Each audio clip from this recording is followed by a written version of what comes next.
네, 오늘도 실시간으로 시장 대응해 보도록 하겠습니다. 자, 무엇보다 오늘도 많은 분들이 검색을 어떤 종목에서 하고 있었는지, 그래서 나는 그에 대해서 좀 관심 가질 만한 이야기들이 있을지 해봐야 될 것 같은데요. 오늘 함께 하실 분부터 소개를 해드릴게요. 오리도홀딩스의 권영우 대표를 모셨습니다. 안녕하세요. 안녕하세요. 네, 1위부터 10위까지 가장 많이 검색된 종목을 먼저 보고요. 그에 따라서 전략 세워보도록 하겠습니다. 자, 일단 다행입니다. 삼성전자. 4만 선을 보게 되는 건 아닌지 우려감이 컸는데요. 일단 오늘 5거래일 만에 반등해주면서 현재는 5만 1,000원 선에서 거래 이어갑니다. 피로감이 그래도 오늘은 다소 좀 줄어든 상황이고요. 그리고 중소형 건설, 모듈러 주택 이런 종목들도 탄력이 좋아요. 러우 전쟁 종식을 위한 트럼프 당선인의 움직임이 있을 때마다 이런 관련주들이 들썩들썩하는 상황이죠. 삼부토건, 이화공영 등이 오늘 검색 많이 됩니다. 오랜만에 호실적 주도 검색 상위에 보입니다. JYP 엔터가 대표적인 종목이겠고요. 신규 상장주 가운데 3빌리언 의료 AI 관련주인데 오늘 AI 관련주 그 안에서도 의료 쪽도 같이 동반 상세가 포착되고 있죠. 그 밖에는 한화오션 여전히 강한 흐름이 나오고 있고요. 아주 IB투자 그리고 우리기술투자까지 가상화폐 관련주 비트코인이 9만 달러도 넘기자 관련주들 움직임도 뜨겁게 나타나고 있습니다. 자, 아주 IB투자 오랜만이 아니라 저희 처음 점검하는 종목인 것 같아요. 스페이스X 지분 보유가 부각되고 있는 상황인데요. 단기 트레이딩 전략으로 접근해야 될까요? 네, 단기 트레이딩 접근하는 게 맞고 네. 지금 보면은 스페이스X 지분 보유로 유일하게 아주아이비 투자랑 미래에셋벤처 투자 이렇게 있는데 머스크 트레이드가 좀 나타난 종목이잖아요.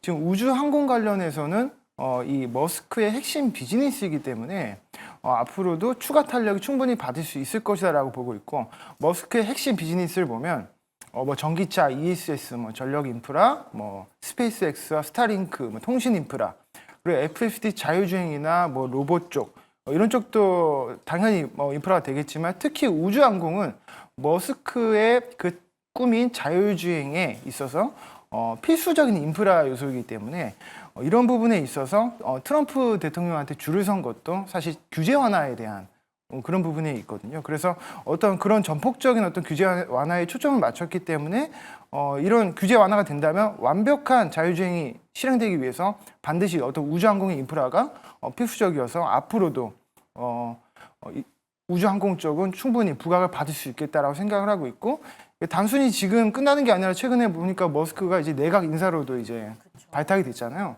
그래서 앞으로도 충분히 부각 받을 수 있겠다라는 생각이 드는데 어제 보니까 매매할 수 있는 그 시점이 굉장히 약했습니다. 이게 바로 이제 점 상한가를 가게 돼서 그럼 개인 투자자들 따라가기 힘들잖아요. 그렇죠. 그래서 사실 매매를 할 거면 오늘 이제 떨어졌을 때 시가가 이제 높게 시작했기 때문에 아래에서 눌림목 매수를 하는 접근이 맞다라고 보고 있고 만약에 어제 종가 부분까지 터치해서 그 지지가 확인이 된다면 이때 매수 전략을 구사하시는 게 좋겠다 그렇게 생각을 하고 있습니다. 우주항공 관련주 가운데 아주 IB투자, 스페이스X 지분 보유가 지금 부각이 되고 있는 상황인데요. 그럼 꼬리 질문. 스페이스X 관련한 종목 가운데 이 종목 말고도 볼만한 종목이 있을지 일단은 단기 트레이딩 관점에서 아주 IB투자를 거론해 주신 거잖아요. 단기도 있고 중장기 관점에서 사실 우주항공은 계속 보자란 말이 나오고 있거든요. 그 아무래도 한국 항공우주가 저는 어떤 관점에서요?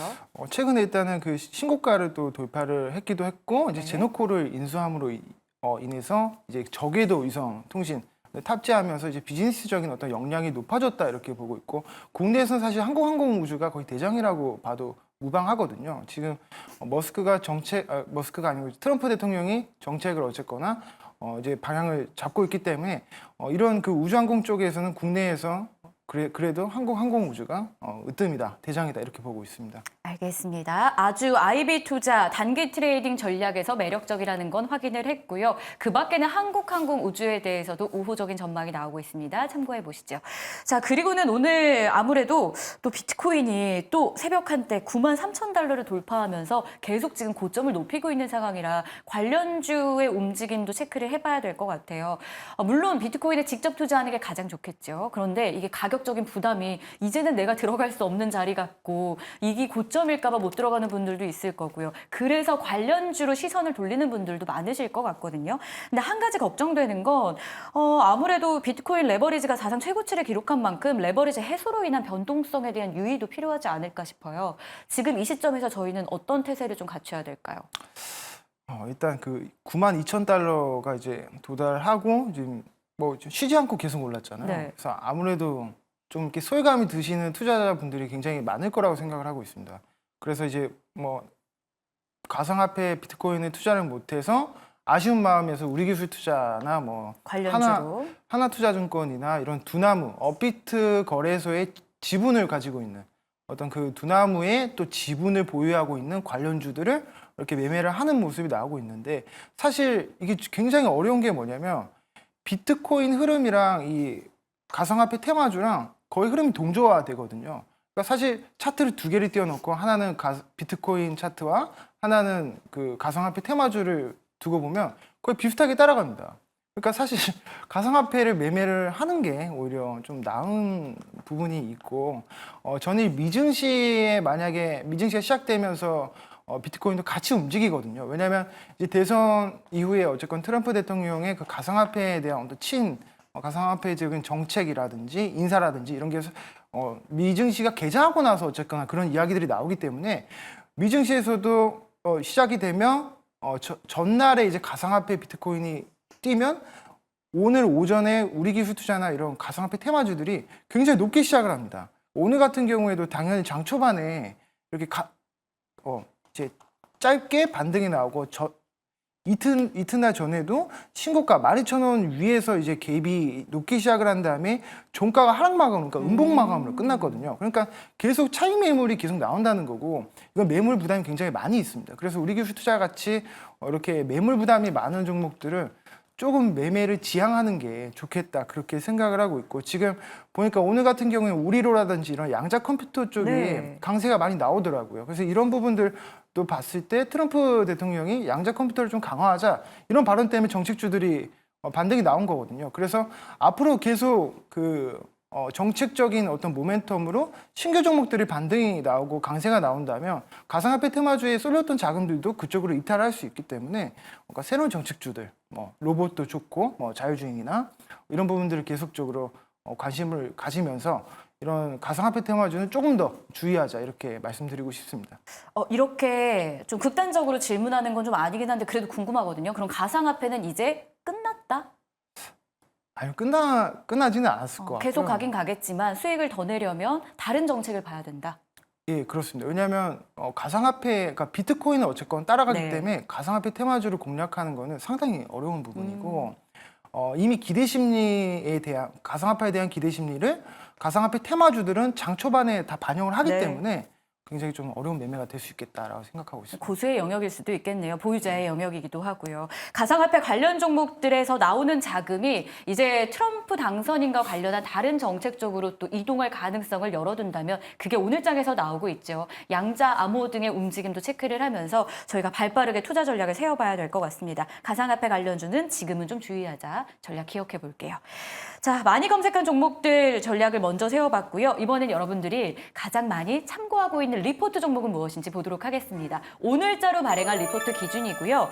메리츠 금융지주를 가장 많이 보셨네요. 일단은 실적은 3분기에 컨센을 상회합니다. 고민은 수익만 늦출 뿐이다라는 제목인데요. 아직은 편안하게 매수해도 좋다는 분석 더해집니다. 코리아 FT, 반면 3분기 실적이 부진했어요. NH투자증권에선 이번에 아쉽게도 일회성 요인으로 부진했던 거다라고 판단하면서 하지만 4분기부터는 수익성 개선을 전망합니다. 한국전력도 보이네요. 유틸리티 업종 내에서 관심 종목으로 계속 유지하고 있었는데요. 올해 많이 더웠잖아요. 이에 따른 전기 판매 수익도 올랐고 앞으로 요금 인상 효과도 더해질 거라면서 한국전력 우호적인 전망을 합니다. 자, 신한투자증권에서 파마리서치 리포트 내왔는데요. 믿음의 종목이다라고 봅니다. 특히 피부 미용을 위한 주사제죠. 리쥬란. 올해에 이어서 내년에도 레벨업을 기대하고 있고요. 마지막으로 하이트진로 실적 정말 선방합니다. 영업이익이 시장 기대치 약 15%를 상회했는데요. 앞으로도 이어질지는 잠시 후에 좀 분석을 해보도록 할게요. 자, 파마리서치 호실적이 나온 만큼 체크를 해봐야겠죠. 리쥬란 이 주사가 정말 아프다고 합니다. 네. 그래서 저도 아직은 못 맞아봤는데 효과가 정말 또 좋다고 해요.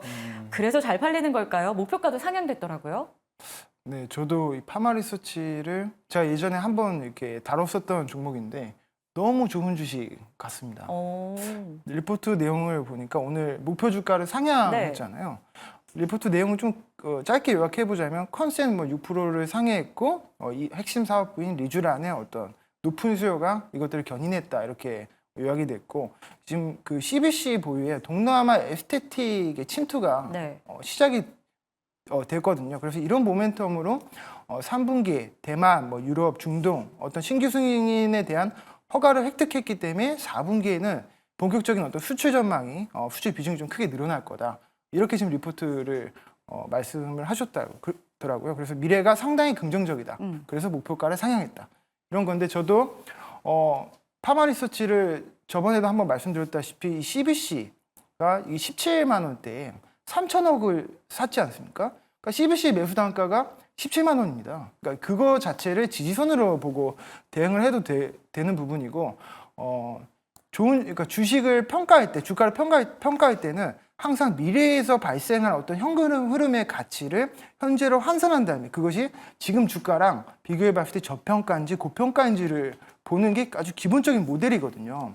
이런 걸 봤을 때 이 파마 리서치는 향후에 좋아질 것이 너무 많기 때문에 전 지금도 굉장히 좋은 주식이다라고 생각을 하고 있고 어쨌거나 CBC 입장에서는 이 3천억을 시세 차익을 해야 되는 거 아닙니까? 근데 지금 단가에서 3천억을 시세 차익을 할 수가 없습니다. 왜냐하면 주식의 볼륨이 너무 많기 때문에 이걸 지금 시장에다 뭐 시세 차익을 한다고 치면 아마 17만 원 미만으로 떨어질 거라는 거죠. 그래서 더 높은 가격대를 유지를 시켜주고 어쨌거나 그 비즈니스에 대해서 적극적인 도움을 줘야 주가가 좀 많이 오를 거라고 저는 생각을 하고 있고요.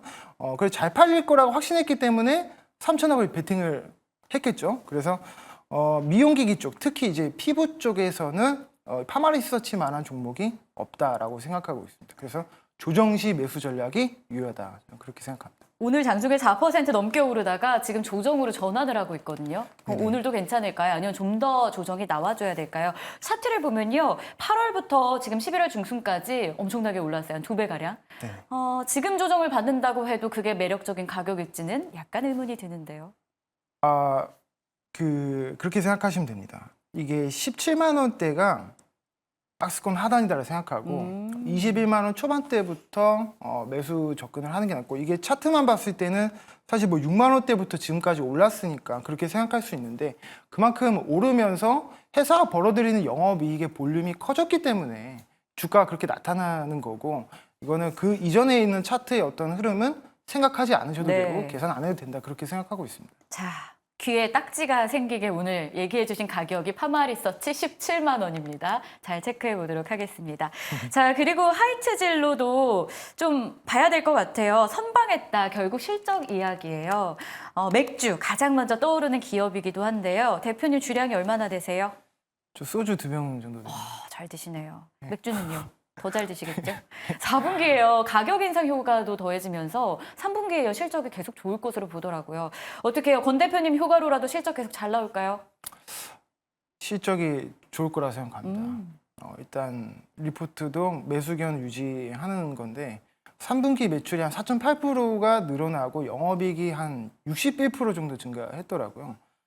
지금 소주가 뭐 맥주 대비 좀 흐름이 더 양호하게 나왔고 뭐 수출 효과도 좀 있는 것 같은데 불경기에는 사실 소주가 최고이지 않습니까? 저도 옛날에는 그 한때 그 위스키랑 뭐 위스키도 마시고 위스키도 모아보고 와인도 마셔보고 했는데 결국에는 순정으로 돌아가는 소주가 최고더라고요. 그래서 최근에 로제가 이제 아파트 그 신곡을 내고 이제 한 붐이 한 번 있었잖아요. 아파트가 막 유튜브 조회수 지금 3억 달성하고 그랬는데 한 채널에서 이제 소맥을 이렇게 말아서 소주랑 맥주를 말아서 이제 막 이렇게 소개하는 영상이 공개가 됐었거든요.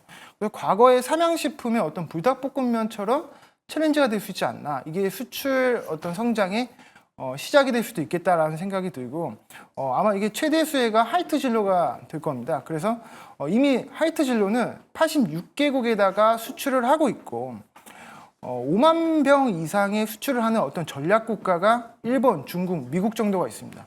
근데 올해는 17개국으로 이게 늘어났기 때문에 2030년도까지 봤을 때 해외 매출이 뭐 5천억 정도 이제 달성 네. 목표를 제시했고 또 베트남에다가 첫 해외 생산 공장을 만들어놨기 때문에 이런 것이 4분기부터 실적으로 좀 반영될 수 있겠다. 그리고 내년에도 더 좋아질 수 있겠다 이렇게 생각하고 있습니다.